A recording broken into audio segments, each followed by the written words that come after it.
Thank you. I think, you probably heard now a lot of different views. We've really tried to look at this problem from all sides. We'd like now to open this up to Q&A and have an interactive discussion. So I invite the audience to ask questions. Oh, here we go. Yes? I have a question for Dr. Friedman. Is leptin and factor D of alternate complement system, are they similar, or leptin and factor D of alternate complement system? What is the similarity, or with adiponectin? Okay, so as I tried to emphasize, there are many other factors that regulate weight, and several of these, it turns out, are made from adipose tissue, not just leptin, but complement-like molecules and adiponectin. Each clearly plays a role in regulating food intake and metabolism. And I think the way I would view it is that getting your nutrition right is really important, and a critical element of that is having the optimal levels of fat stores. And so the fat cell has developed lots of signaling molecules that are critical parts of this pathway. I can't resist the following. Francesco was saying that gut is an endocrine organ. It's also become the case that adipose tissue is an endocrine organ. Adipose tissue is probably the largest endocrine organ, and the gastrointestinal tract is the longest endocrine organ. In your experience, leptin modifying drugs, have you used complement modifying agents to see whether it could? No, we have not, but I think there's some basic science that suggests that could be an interesting way to move forward, at least at a research level for now. Yes. And can you state your name? Oh, okay. My name is Grace. I'm from Boston. I work at Genentech, Millennium, Astra, Serono in the past. And anyway, serendipity, we accidentally discover some new biologic. It melts all the fat cells. Just like the fat we isolate from OB mice, it just melts. We don't know what's the mechanism. And because it's not, we are working on, our company, Advocacy, are working on radio protection and also antivirus, broad spectrum antivirus, because we thought that radiation and virus prevention is more important than melting the fat. So I'm just wondering if anyone who are interested in follow-up, we would be happy to give away. And then another thing about the leptin, I work with Louis Tartaglia, and I also discovered something, a lot unusual function of leptin, which is not something to do with the fat. It's on hemopoietic system. And by the way, I have all the genes inducible by leptin from fat mice and normal mice as well. So anyone interested, I would be happy to give it away, because I realize that if I don't give away, in case I die, all the data will die. So I'm not asking for money, because I'm not interested in the, fat. I'm interested in radiation and antivirus. It's like much more life-saving, So I'm not saying that fat is not important, because everybody has fat. And fat is wonderful cells to make a lot. By the way, another thing I have a fat cell CDA library, fat versus normal fat. And again, I'm giving away too. If anyone wants fat cell library, I have it. I think that's great. Thank you. I think one question or one thing that I'd like to just kind of open out the discussion on is the desperate need for innovation in this area. And we've heard about from the panel some of the regulatory challenges or barriers that confront both the pharmaceutical industry as well as the biotech industry. And obviously, these types of risks, along with the scientific risks, the business and the technical risks, are both weighed when trying to assess whether to take a program forward. So that said, I'd just like to maybe open it up to both maybe Martin, Magnus on our panel to talk or comment a little bit more on the need for innovation. How can we, in obesity, bring the pharmaceutical companies back to the table? How can we keep the biotech companies funded and moving this forward? That's a big question, and I'm not sure I have the answer. I can confess that if if the drugs that now are in regulatory deliberations, if they don't come out well, I think this field is going to suffer even more. And I think it will be very difficult than in very, very special circumstances to attract financing to them. And I'm talking from venture capital, and I'm looking forward to hear what Martin is saying about the pharma industry. And there will be those special circumstances, and I can, the Leptin story is fantastic, the MGM story is fantastic, and I think they have in common the fact that they are based on observations in humans. They are based on endogenous hormones or mechanisms that you utilize with sort of proof of principle in man already, pretty much at start, which puts them in a very different sort of group than many of the other attempts. So that's about innovation. Good innovation will be funded, but to bring forward the good innovations, you have to afford to also bet on those that, some of those that won't deliver. Yeah, I think the question is maybe twofold. It's hard to kind of discuss the innovation issues in diabetes and obesity in the same context, because I think they're different, even though the diseases are linked and it's a spectrum of disease. For diabetes, I think the good news is there's massive unmet need, and this is the driver for many, I think, large pharmas to continue to focus on the investment. And as I said, as far as I know, the majority of the top pharma companies by sales are doing so, and they still see it as a significant area of priority investment, which I'm delighted by. And the biology is certainly promising. From what I understand in our labs and other labs, there is still a lot to be discovered and a lot to be learned in the beta cell and in the liver and in fat in particular. So that gives me great hope and promise. What worries me is what Magnus was saying, and what I get anecdotally from a lot of friends and acquaintances who work in biotech and venture capital. A friend of mine in venture capital once said, investing in diabetes these days isn't as bad. He wouldn't describe it as juggling with knives. He would describe it as juggling with sharp knives. And I think that's perhaps a little overblown, but we have to think about the way these decisions are made. And everybody invests with a finite pot of resources. So for large pharma, top 10, we invest between 4 and 10 billion a year, depending on the size of a company in R&D, and that money has to be very, very carefully divided up between 6 to 8 core major therapeutic areas.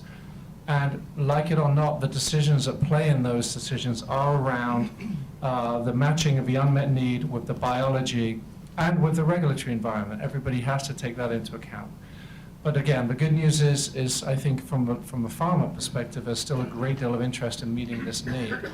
What worries me is it would be very arrogant of us in pharma to believe that we are the beginning and the end of innovation. We are only a very small part of it.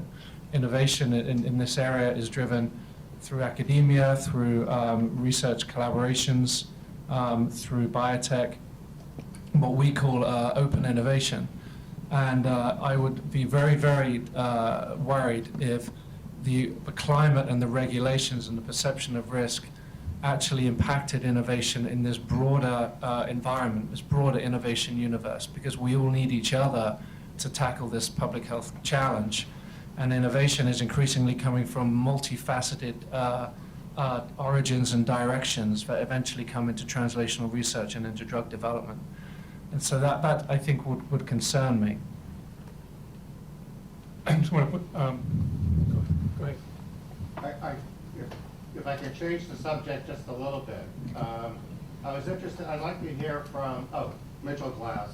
I'd like to actually ask Dr. Daniels perhaps a question, because you also talked about the economic impact of all of this, as to whether there's a point at which, Steve, you introduce looking at biological events in either your obese children that you're dealing with or your pre-diabetic children that you're dealing with, all of which are going to cause costs here to spiral on the one hand.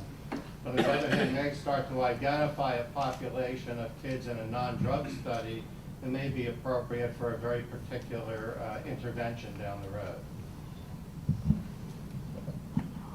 Well, so I think where you're heading is, are there targeted populations that might benefit from different kinds of approaches? And I think there may be, but I think that at the moment probably goes beyond the limit of what our knowledge of either biology or behavior is right now. And so, you know, it often does feel a bit like we're, you know, using a shotgun when that's not exactly the right tool. And actually, it often feels like we're using a shotgun with, you know, that's not shooting straight either. But so, you know, I think that there is an important developmental component to obesity, and some have even argued that there are epigenetic and other influences that may occur in utero and in early life. Again, those are areas that we don't understand as well as we could, especially in terms of how to use them to develop a therapeutic approach. So we're stuck at the moment, I think, with some limits on what our knowledge base is. Philip Sussman, the Channel Group. What is our understanding of what causes the cardiovascular side effects from modifying endocrine hormones? And perhaps, you know, if we had an understanding, couldn't there be a development path that was less complex from a regulatory point of view?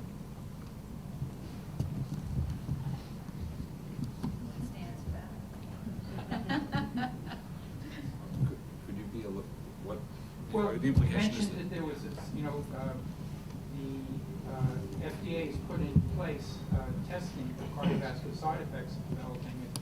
So is this something which is, it must be something which is general, or I believe general, or maybe it's just unknown. I mean, I could. So just to be clear about the guidelines, and it's somewhat a new area for us in industry. The FDA requirement for excluding cardiovascular risk and the need to generate significant events to do so is independent of the profile of the drug under test. So whether or not you have toxicology, preclinical safety, or early clinical evidence or otherwise of cardiovascular risk, you still have to do the study. And that's created an interesting debate as to whether that's the right thing to do or not. And there's a very active debate around that, because of course we've got to balance that level of investment and cost and time with the need for new agents. So some interventions, small molecule or large molecule, can be predicted from their mechanism or indeed from early evidence in development programs to have the potential for cardiovascular risk, where that kind of requirement is perhaps not unreasonable, particularly if evidence exists that there could be risk. And because you do not want, at the end of the day, nobody wants a diabetes agent that has an adverse cardiovascular safety profile, because you're trying to prevent cardiovascular events in the diabetic, as well as other complications. But what is interesting for me, and I may be out of touch here, you can develop an antihypertensive using blood pressure as a surrogate without having to exclude cardiovascular risk with large cardiovascular studies, yet that's for a cardiovascular indication. Diabetes, you, however, have to exclude cardiovascular risk, whatever the evidence, hypothesis, biologic plausibility, or otherwise is there. So I think this is just an important topic for discussion as to whether this is or not the appropriate and reasonable way to go forward with diabetes drug development, because I think the thinking behind it is very sound, that you don't want a diabetes agent that has adverse cardiovascular risk, but that always has to be balanced by the need to actively encourage choices in the direction of development in an area that has such a huge public health burden. I don't know if that answers your question. Bob Easton with Zydowsky Consulting. These statistics are shocking, they're striking. Those curves are amazing. There's a parallel curve, which is the reduction of smoking.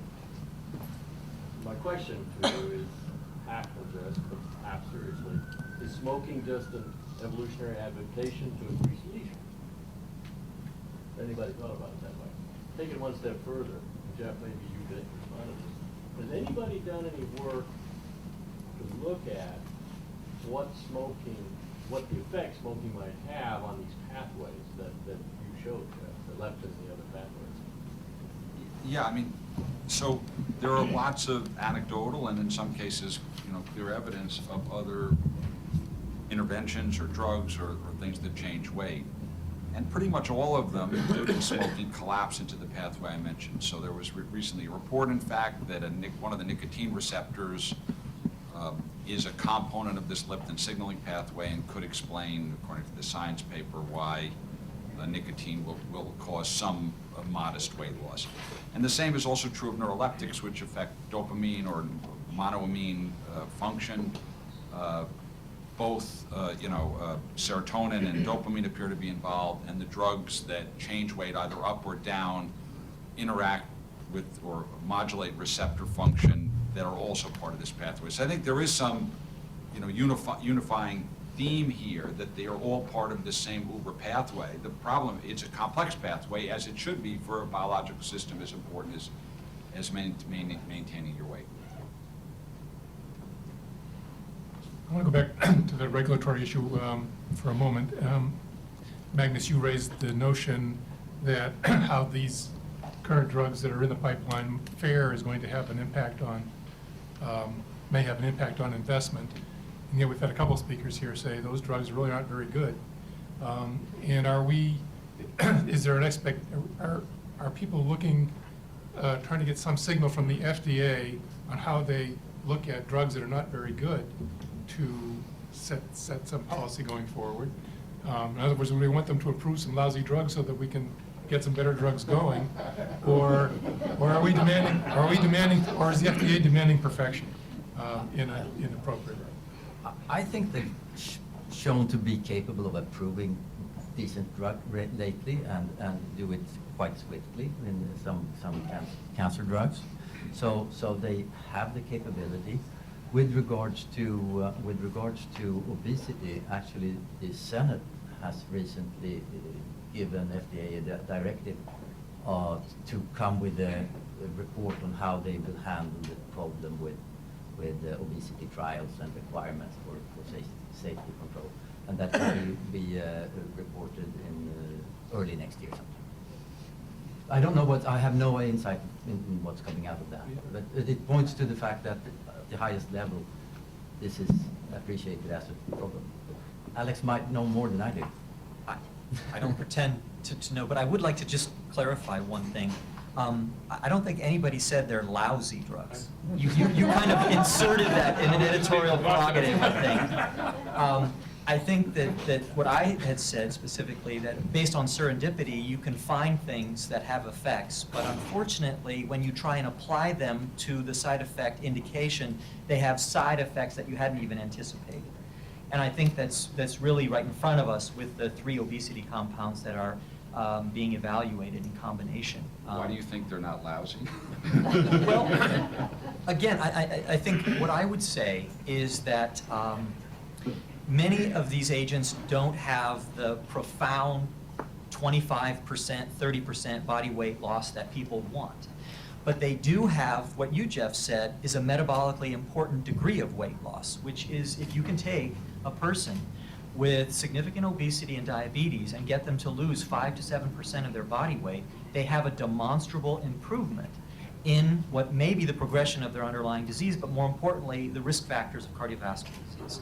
So I think that's where we need to be focused, keep our eye on the ball. And I also alluded to the fact that we need tools in the toolbox. The person at the front line is the physician who's interacting with the patient, trying to get them to change their behavior, trying to get them to fight against the tide of advertising, the tide of their family's behavior in order to try and benefit their own health. It's very challenging. So we're trying to use these little tools in the toolbox to augment what we can do in the office or what they can get from counseling. So they may not be great saving lives individually and acutely, but in the long run, I think they can impact longitudinally. I think they can impact health and survival. But unfortunately, we don't measure those things easily. It's much easier to measure survival in a cancer study when you're measuring things in minutes. So I just want to step back a minute, and when we think about with Orexogen and what we heard this week, with the decision, with the path forward by the FDA to decrease the number of patients that they needed in their trials from 60,000 to 10,000, I mean, that still represents a huge cost for the biotech industry. And as the biotech industry, does struggle to get financing for innovative drugs in this area, we have the device industry, which is making great progress and really trying to focus on developing less invasive procedures that will give more maximal outcome. So I'd just like to step back for a minute and maybe open it up to maybe Francesco and any comments that you might have about the device industry, progress being made, and how even this can lead to new developments for new therapies. The device area is becoming one of the hottest topics now in medicine, and particularly for the treatment of obesity and diabetes. The idea was that you could mimic the action of surgery by creating devices that would modify the intestinal functions in a similar way, maybe from endoluminary, from inside the gastrointestinal tract.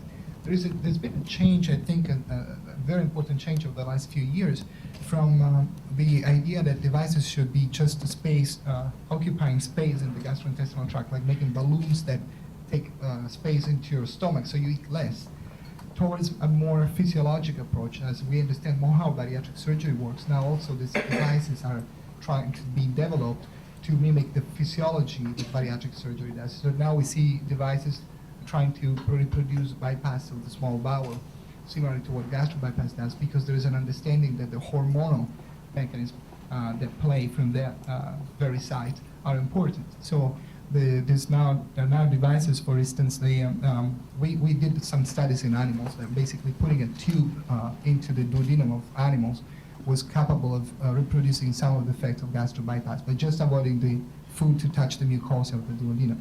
And there is now a device, I think it's called endobarrier, that is being tested clinically, and actually there are early results showing some very, very remarkable effects on diabetes with a decrease in A1C levels that goes beyond maybe twofold what any medication, actually, any drug, existing drug can do. So the device area is a really very exciting field. And I think the other question, the other point that hasn't been brought up today, but is that one of the payers, what the insurers will pay for? Will they pay, what is their barrier, their threshold in seeing how efficacious a drug is and what they'll pay for versus, what we can achieve with bariatric surgery? My understanding is that bariatric surgery usually is covered by the payers, by the insurers.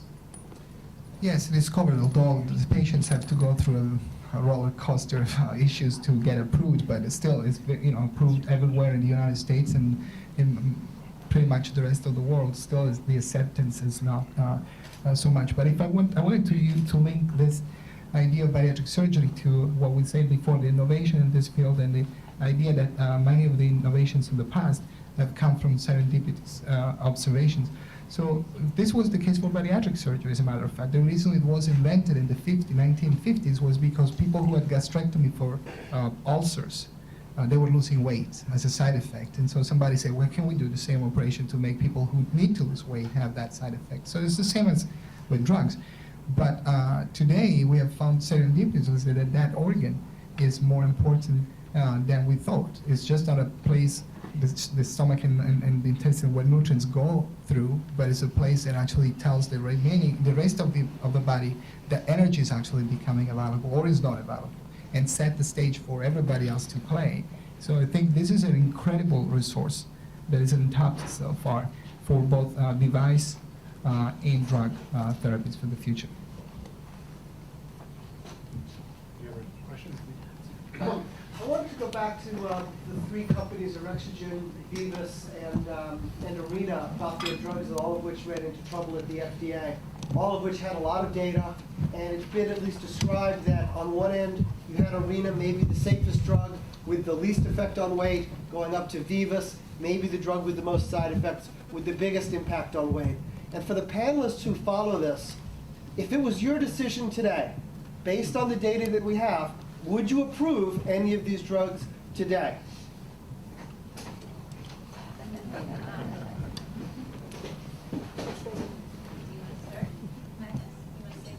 think everybody's passing on that one. Highly controversial question. Yes? One of the problem in the clinical trial of diabetes, obesity studies, or obesity, is that there is a subset of syndrome called the metabolic syndrome. So if you have a mix-up of patients, you will have increased cardiovascular events. So if you can exclude that metabolic syndrome patient and just focus on diabetes, obesity, then probability of cardiovascular events will be less. So separating out those patients and see which one has cardiovascular events with metabolic syndrome might give a decision whether to approve that drug. So the reason I don't feel comfortable answering the question is largely because I don't actually know what the data really are. What I have noticed over the years in many instances is that the data that are publicly released don't always match what's actually presented to the agency, and there are lots of themes and variation on this. There's a lot of, I mean, if you were a company, you want to put your best foot forward, at least publicly. And so it's impossible to really say. And there are lots of ways in which these drugs are being evaluated. You can either be evaluated by looking at overall weight loss, or looking at responder subsets, and so on and so forth. And it's not always even clear to me which is the primary means by which they're seeking approval, much less what the safety profiles are. And I know of some specific examples where the differences between what you hear about in the press and what friends of mine have told me gets presented is can be nothing short of a chasm. So.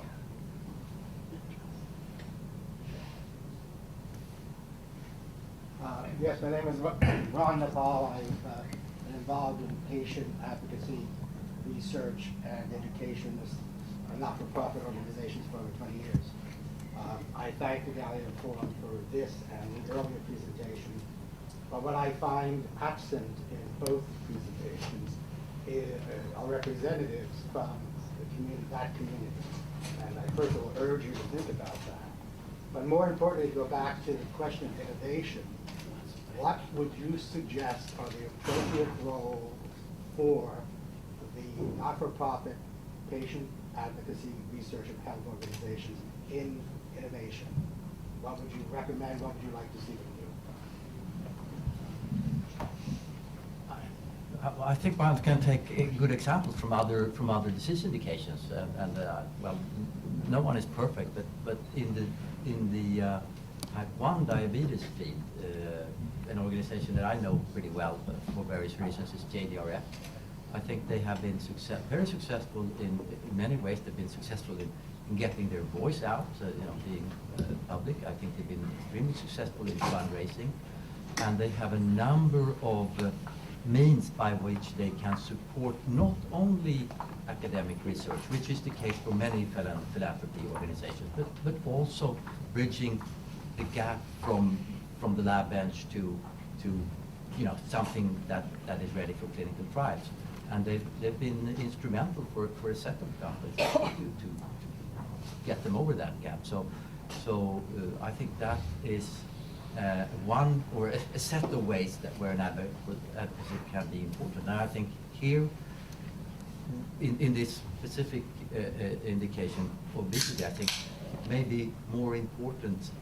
It may prove to be more important than in other indications, because I believe that, for example, venture capitalists will shy away quite substantially from general, broader investment in this area.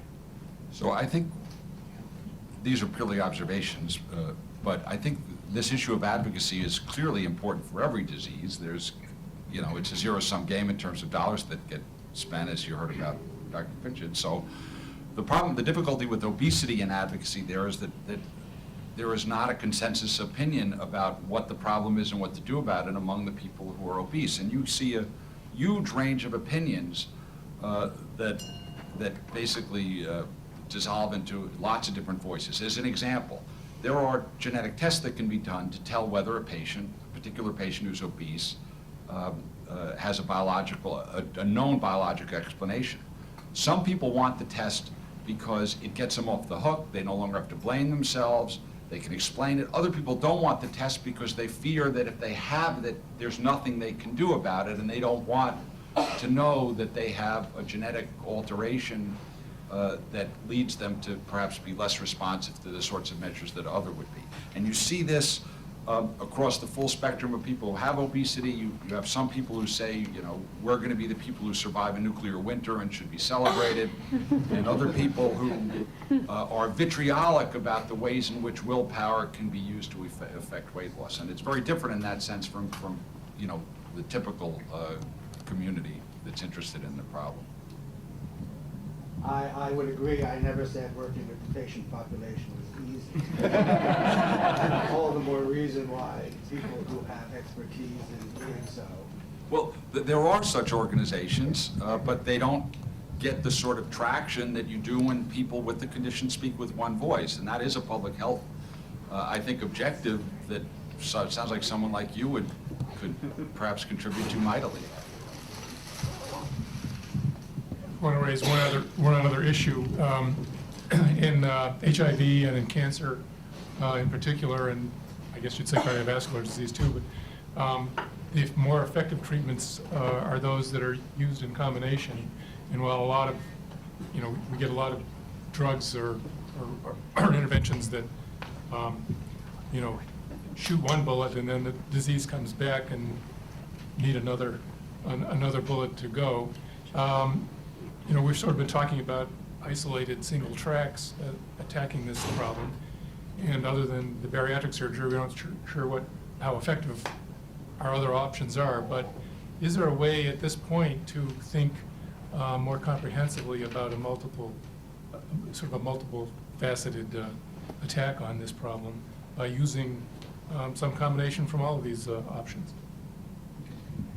Yes, we're actually looking at that very closely because even as a surgeon, I don't believe surgery could be the solution for 300 million people around the world. And clearly, it has to come from a combination of resources. So surgery will be useful for a number of people, but I always like to make the similitude with cardiology and cardiovascular disease. What you have in cardiac disease is a spectrum of therapies that go from lifestyle modification to drugs like aspirin, stents, and luminal stents or devices, intervention, and all the way up to surgery.